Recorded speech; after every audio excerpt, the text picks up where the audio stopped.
नमस्कार दोस्तों, स्वागत है आपका हमारे YouTube चैनल महादेव योगी पर। आज के वीडियो में हम बात करेंगे हस्त मुद्रा में बहुत ही उपयोगी और बहुत ही पावरफुल मुद्रा जनन मुद्रा के बारे में। जानेंगे जनन मुद्रा कब करनी चाहिए, कितनी देर के लिए करनी चाहिए, किस प्रकार से करनी चाहिए, क्या है इसके लाभ, इन सब के बारे में डिटेल्स में जानकारी लेंगे। तो चलिए शुरू करते हैं। बहुत ही उपयोगी मुद्रा है जनन मुद्रा, बहुत लाभदायक। इसके अगर हम लाभ की बात करें तो यह मुद्रा पुरुषों को और महिलाओं को दोनों को बराबर लाभ देने वाली है। यौन शक्ति बढ़ाने के लिए, पौरुष शक्ति बढ़ाने के लिए, आकर्षण शक्ति बढ़ाने के लिए बहुत उपयोगी मुद्रा है। इस मुद्रा का अभ्यास अगर आप करते हैं तो प्रजनन अंग स्वस्थ हो जाते हैं, सुचारू रूप से कार्य करने लगते हैं।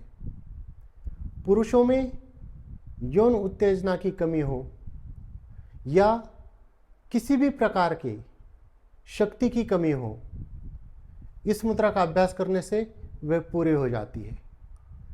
प्रमेह की समस्या हो, स्तंभन की समस्या हो या ईडी की समस्या हो, ये मुद्रा बहुत ही लाभदायक है।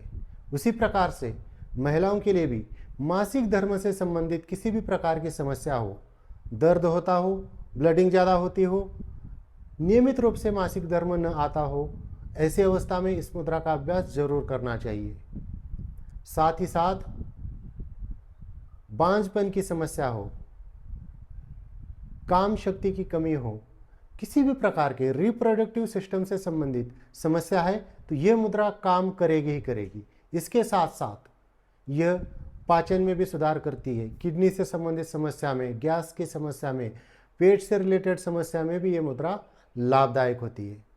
इस मुद्रा का अभ्यास सुबह, दोपहर, शाम को आप कभी भी कर सकते हैं, कोई बंधन नहीं है। इस मुद्रा का अभ्यास करने के लिए आपको जमीन के ऊपर दरी, कंबल या योगा मैट बिछाकर उसके ऊपर सुखासन, पद्मासन, सिद्धासन, वज्रासन किसी भी आसन में सुखपूर्वक बैठ जाना है। अगर जमीन पे नहीं बैठ सकते, चेयर के ऊपर, बेड के ऊपर, सोफे के ऊपर बैठकर भी आप इस मुद्रा को कर सकते हैं, लेटकर नहीं करना है। तो चलिए जानते हैं करना किस प्रकार से। बहुत सिंपल सरल विधि है। आपकी जो लास्ट वाली उंगली है, कनिष्ठा उंगली, इसको अपने अंगूठे से इस प्रकार से दबा के रखना है। बाकी शेष 3 उंगलियां सीधी रहेगी। लास्ट वाली उंगली को अंगूठे से दबा के रखना है और इसको रखना है अपने मणिपुर चक्र के सामने। इस प्रकार से ऐसे रखना है, मणिपुर चक्र के सामने, नाभि के बिल्कुल सामने इस प्रकार से रखना है। आंखें बंद करके आज्ञा चक्र के ऊपर ध्यान देके लंबी गहरी सांसें लेनी, प्राणायाम करना है। कम से कम 5 मिनट, 10 मिनट, 15 मिनट भी आप इसका अभ्यास कर सकते हैं। और आप इसको स्वादिष्टान चक्र के सामने भी रख सकते हैं या आप इसको मूलाधार चक्र के सामने भी रख सकते हैं।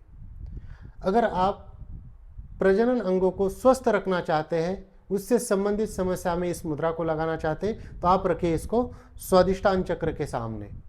आंखें बंद करके डीप ब्रीदिंग कीजिए, प्राणायाम कीजिए। स्टार्टिंग में आपको सिर्फ 5 मिनट इसका अभ्यास करना है। उसके बाद धीरे धीरे अभ्यास को आप बढ़ा भी सकते हैं। 2 टाइम भी कर सकते हैं। अगर सुबह करना है तो सुबह भी कर सकते हैं, शाम को भी कर सकते हैं, या दोनों में से किसी एक टाइम में करना है तो तभी भी कर सकते हैं, दोपहर को भी कर सकते हैं। बहुत सिंपल विधि, फिर से एक बार ठीक से देखिए। ये उंगली को दबाए अंगूठे से नीचे, 3 उंगलियां सीधी, इसको रखा ऐसे। इसको ऐसे नहीं रखना है, इसको इस प्रकार से रखना है। और मणिपुर चक्र, स्वादिष्टान चक्र या मूलाधार चक्र, इन तीनों में से ही किसी एक चक्र के सामने रखना है। तो दोस्तों, ये थी कुछ जानकारी जनन मुद्रा के बारे में। इसी प्रकार से और जानकारी के लिए हमारे चैनल को सब्सक्राइब कीजिए, इस वीडियो को लाइक कीजिए, अपने दोस्तों के साथ शेयर कीजिए। स्वस्थ रहिए, मस्त रहिए। धन्यवाद।